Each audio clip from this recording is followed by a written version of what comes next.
Quiero felicitar a la senadora Silvia Leticia Martínez Elizondo por la convocatoria a esta reunión de trabajo y sobre todo agradecerle la invitación que me hizo para estar junto con ustedes en esta reunión.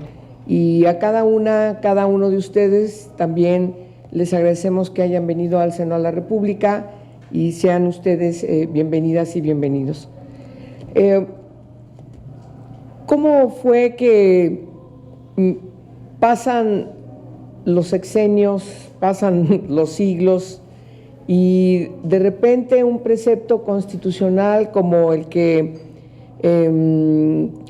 impera en nuestra Constitución, particularmente el segundo constitucional, que ha ido poco a poco transformándose y que, bueno, el solo hecho de cómo empieza este segundo artículo de la Constitución, que señala y reconoce que nuestra nación es única e indivisible, y además reconoce que tiene una composición pluricultural sustentada originalmente en sus pueblos indígenas, que son aquellos que descienden de poblaciones que habitaban en el territorio actual del país al iniciarse la colonización y que conservan sus propias instituciones sociales, económicas, culturales y políticas o parte de ellas. La conciencia de su identidad, dice el segundo párrafo de este artículo segundo constitucional, deberá ser criterio fundamental para determinar a quienes se aplican las disposiciones sobre pueblos indígenas. Solamente con esto, solamente con este precepto, bastaría para reconocer, más allá de si se tiene o no se tiene en la época de la colonia, el reconocimiento de que ustedes existían ahí desde siempre, más allá de esa formalidad, este segundo constitucional debería ser suficiente para reconocerles como sujetos plenos de derechos de esta nación. ¿Qué es lo que ha faltado? Pues ha faltado voluntad política. Yo creo que el resumen que acaba de hacer Carmen nos refleja las penurias, las incapacidades, todos estos parientes que históricamente han ido generación tras generación, pero no olvidemos la historia de todos ustedes, que es muy similar, por cierto, también de otros pueblos indígenas de nuestro país. Ustedes están donde están porque los han orillado a estar donde están también. Ustedes están en la marginalidad porque las autoridades les conviene que estén en la marginalidad. Ustedes padecen todo lo que están padeciendo porque hay otros intereses económicos que se están aprovechando de sus riquezas. Y eso tiene un nombre. Eso se llama corrupción e impunidad, junto, nombre y apellido. Y hay detrás de esto decisiones políticas que a través de los sexenios les han mantenido así, porque las riquezas de sus tierras, de su agua, de sus bosques, se ven como oro molido. Y ustedes son objetos, no sujetos de derechos, como reconoce la Constitución. Y nada, no basta tener leyes, avances importantes en la Constitución. El artículo 2 ha sufrido varias reformas importantes, donde además reconoce los derechos humanos de todas las personas, establece la igualdad entre mujeres y hombres, etcétera, etcétera, etcétera. O sea, no basta que todas las reformas en nuestra Constitución, de la cual se derivaría las acciones irrestrictas por parte de las autoridades, independientemente de lo que diga la ley o las leyes secundarias. Este es el precepto fundamental. A mí me preocupa que en el caso de las recomendaciones del informe que ustedes hacen, viene enumerado lo que le piden a cada autoridad del Poder Legislativo, tanto al Congreso de la Unión como al Congreso local, lo que plantean, lo que solicitan a las entidades del Poder Ejecutivo, federal y local, y también lo que plantean al Poder Judicial. Pero si entramos al segundo apartado de las recomendaciones de su informe, es verdaderamente terrible y debemos verlo con una gran autocrítica, como ustedes recurren a los organismos internacionales para pedir auxilio, cuando ese tipo de situaciones deberíamos estarlas resolviendo adentro del país. No hay ninguna justificación que valga que estos reclamos, que estas peticiones, que estos juicios, que todo lo que ustedes han emprendido durante toda su vida, que ustedes, cada uno de ustedes han heredado de sus padres, de sus abuelos, hoy no tengan una solución.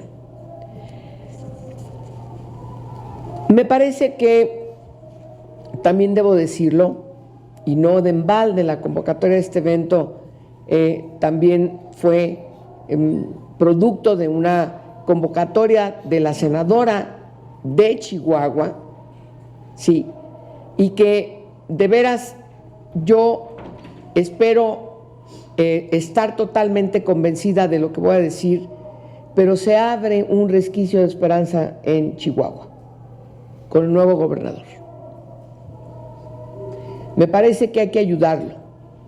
Me parece que nosotras debemos también hacer las gestiones que ustedes nos piden que hagamos para que el Poder Judicial, particularmente la Suprema Corte de Justicia de la Nación, resuelva la interpretación correcta de estos dos primeros párrafos del segundo constitucional, a la luz, por cierto, del primero constitucional. No haya ningún impedimento de tipo leguleyo, no de tipo jurídico, de tipo leguleyo, que se esté esgrimiendo o que se siga esgrimiendo respecto de no reconocer de que ustedes estaban ahí desde antes de la colonización, como dice la Constitución, más allá de si tengan o no tengan los papeles que les reconozca la corona respecto de su existencia o no. Eso me parece que a estas alturas de la vida, a estas alturas del proceso de la Constitución, donde reconoce que todos los derechos de las personas son derechos humanos, donde plantea principios de universalidad, de interdependencia, de indivisibilidad, de progresividad, no se atiendan por parte de las autoridades de manera irrestricta. Yo creo que no hay vuelta de hoja.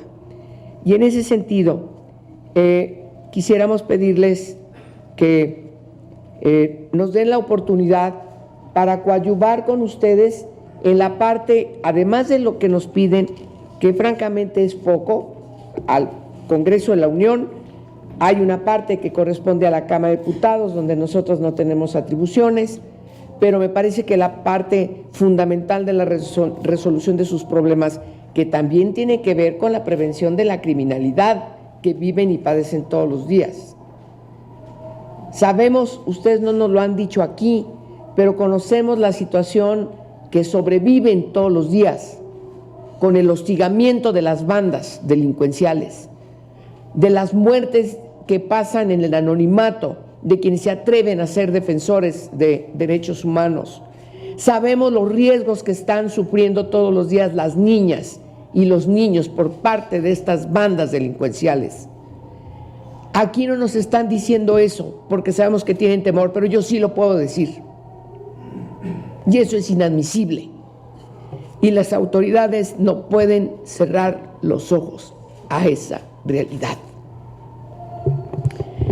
La desaparición de niñas, la desaparición de jóvenes, adolescentes, mujeres y adolescentes hombres. Ustedes son rehenes de las bandas delincuenciales que han literalmente azorado toda la región de la Sierra Tarahumara. Y eso hay que decirlo. Y las autoridades tienen que tener voluntad política en serio para resolver ese problema.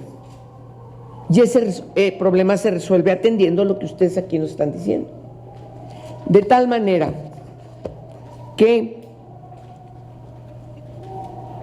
la senadora y yo, y buscaremos que nosotros, compañeras y compañeros, coadyuvemos ante la Suprema Corte de Justicia de la Nación para el cumplimiento de las sentencias que ya tienen, pero también para que haya una correcta interpretación que ya resuelva en el país, en nuestra nación, esos diferendos respecto de si tienen o no tienen un acta de las época de la corona, etcétera, etcétera, etcétera, y que no les reconoce, cuando sabemos que ahí están, siempre han existido. O sea, no nos pueden borrar, nos pueden ningunear como lo están haciendo. De tal manera que también buscaremos, y en ese sentido me parece muy importante que usted le lleve el mensaje a Jaime Martínez Veloz, para que su comisión también se ponga al frente de buscar las conciliaciones de todas las autoridades para que asuman su responsabilidad.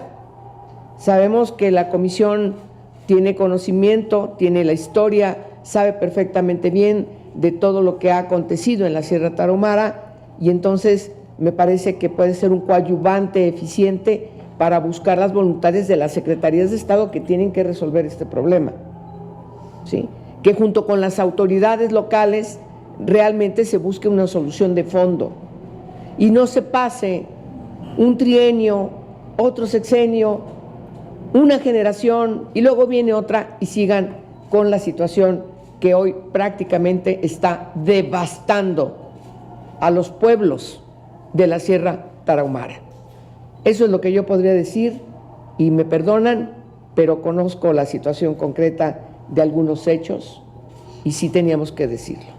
Yo sé que ustedes a veces están impedidos en alzar la voz porque peligra la vida de ustedes, de sus familias. Pero en ese sentido me parece que lo menos que podemos hacer en el Senado de la República es que ustedes encuentren una puerta abierta siempre para hacer eco a nivel nacional y desde el Congreso de la Unión de todo el desastre que está impidiendo que ustedes tengan una vida digna, como se lo merecen, como es su derecho, porque así lo dice la Constitución. Muchas gracias por estar aquí.